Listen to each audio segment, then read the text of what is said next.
एक एक मैं किस्सा सुनाता हूं। ये लाल पीला कौन हो रहा है भाई, मैं देखता हूं उसको। चलो एक किस्सा सुन के जाओ, फिर फटाफट चलते हैं। हाँ ठीक, चलो एक किस्सा सुन करके जाओ। एक प्रेमी है, एक प्रेमिका है, ठीक है। जिसको लगता है अब प्रेमी प्रेमिका वाली बात से मेरे को हार्ट अटैक आ जाता है, तो भाई साहब आप अगली कक्षा में प्लीज। पर जिसको लगता है कि ठीक है, ये चीजें ठीक हैं और यंग स्टेज है तो ऐसा हो जाता है, तो सुन के जाओ। तो क्या है कि एक प्रेमी है, बेचारा थोड़ी बहुत पैसे की नौकरी करता है, पर उसकी प्रेमिका बहुत सुंदर है। परंतु वो क्या करती है, कभी होठो लाली, कभी लिपस्टिक, कभी लैक्मे, कभी फाउंडेशन, कभी लिपाई, कभी चिनाई, कभी पुताई, कभी कुछ कभी कुछ। वो परेशान है।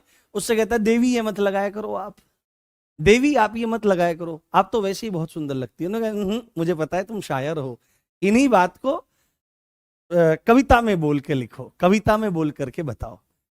तो उसने सीधे ही कहा कि अच्छी सूरत मतलब ठीक ठाक दिखने वाला चेहरा, अच्छी सूरत को संवरने की जरूरत क्या है। सीधे ही बोला उसने कि अच्छी सूरत को संवरने की जरूरत क्या है। तो फिर उसने बोला तो फिर करूं क्या।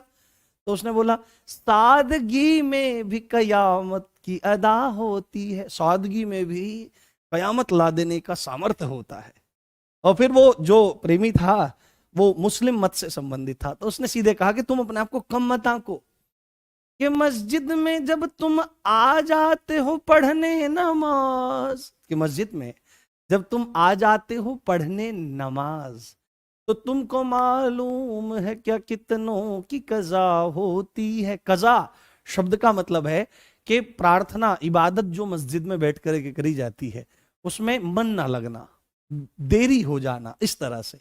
तो अच्छी सूरत को संवरने की जरूरत क्या है, सादगी में भी कयामत की अदा होती है, और मस्जिद में आ जाते हो जब तुम अदा करने नमाज, तुमको मालूम है क्या कितनों की कजा होती है। तो उसने कहा ठीक है, लैप पड़े लैक्मे के प्रोडक्ट है, आज से हम सादे ही रहेंगे, सीधे सीधे।